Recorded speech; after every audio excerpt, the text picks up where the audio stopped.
Hey folks, it's Jang here from ultimaterc.com with a look at how to custom cut and mount up better tires than stock for your Duratrax Baja Bug or Evader DT or anything else that uses those same wheels later on. You're going to want to use 1.9-inch crawler tires. Here I've got some Proline chisels and make sure they're small in diameter so they'll actually fit. The problem with mounting up tires to these wheels is that they're like short course wheels in that they have the smaller outside diameter and a larger inside diameter for clearance around the hubs, but there are no tires that fit this size, other than stock of course. The good news is that the mini-sized 1.9-inch crawler tires will fit the smaller diameter here, but they won't fit the larger diameter, so I'm going to actually cut out part of one side of the tire to fit around that larger diameter. Basically, I'm just going to take a ring out by just cutting them out with scissors, and that's what the excess piece looks like right there. So let me go ahead and get right into it. First of all, the diameter of the hole that we need on this side of the tire is just under 60 millimeters. So I'm going to put a few marks at a 60 millimeter diameter around the tire and then just fill in the rest around just to make a full circle of it, just as a guide so I know exactly where I'm going to cut. Extra fine black Sharpie works great for that. And then curved Lexan scissors will be just perfect for the job of cutting because they actually help to continue the curve around as you cut. You want to make this as smooth as possible, but it doesn't have to be perfect because I'm not actually going to be gluing so much to the end of that. I'm going to be gluing more on the side. Next, I'm going to actually turn the tire inside out and trim away a little bit of the thickness of the opposite bead, the smaller bead, the one that has not been trimmed out. Sorry I didn't film this all that great, but this is the opposite side. This is the smaller side that still has the stock diameter. And I turned it inside out just so that I could trim the width of the bead, the actual part that seats into the rim.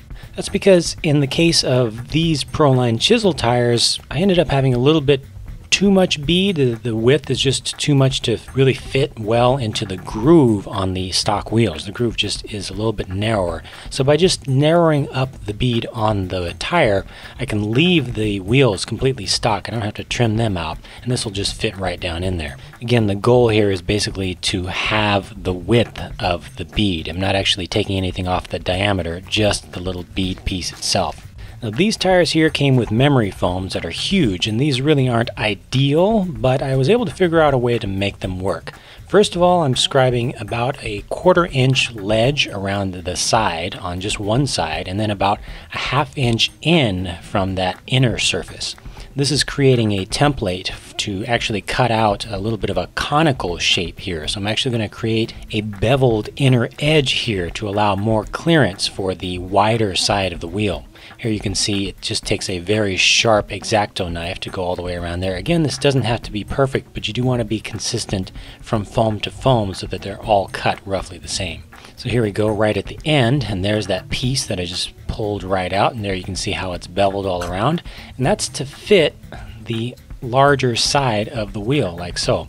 This isn't ultimately going to go on like this, but it just shows you how I've made a little extra space out there. And in this case, I didn't have to trim the other side. It will depend upon exactly what type of foam you got and what tires you have and how well they fit in there, how much you'll have to trim. So if you're not using these, just cut a little bit at a time and experiment with it on one until you get it just right. Now I'm stuffing the foam into the tire, making sure that the side that has the bevel cut into it is over on the side that has the larger diameter that I cut out of the tire. It's going to take a little while because these are memory foams and they're very soft and they really need to be stuffed in there. You got to really take your time to massage it in there. You don't want to have any clumps at all in your foams, otherwise that will just make the whole tire get unbalanced. Now putting the wheel in, I'm actually going to pull with the inside fingers. I'm going to pull the tire away from the wheel to make sure I don't really stuff the foam. Don't bunch the foam up while putting the wheel in. You want the foam to be as relaxed as possible and as even in density all the way around. So again, take a lot of time just pulling the tire away from the wheel and slowly working it in there, making sure that you have an even amount of packing of the foam all the way around. Once it starts to look pretty good, make sure that you seat the beads or what's left of the beads in there carefully all the way around. Make sure that the bead or the bead side of the tire is tucked behind the flange, and make sure that it doesn't have any foam underneath of it. Sometimes the rubber will actually tuck between, or actually the foam will tuck in between the rubber and the plastic. You don't want that. So take care to make sure that the rubber is going all the way down to the seat of the bead consistently around the diameter, both inside and out. I found that the task of gluing these customized tires is actually a little bit easier than with normal tires. You want to leave the beads seated all the way in, apply the glue all the way around the circumference, just doing one side at a time.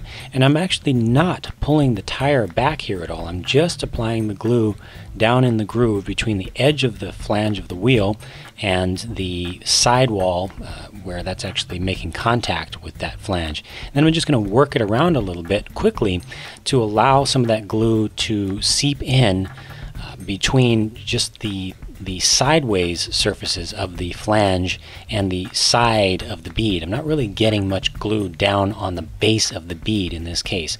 Don't worry, that actually will come out just plenty strong enough.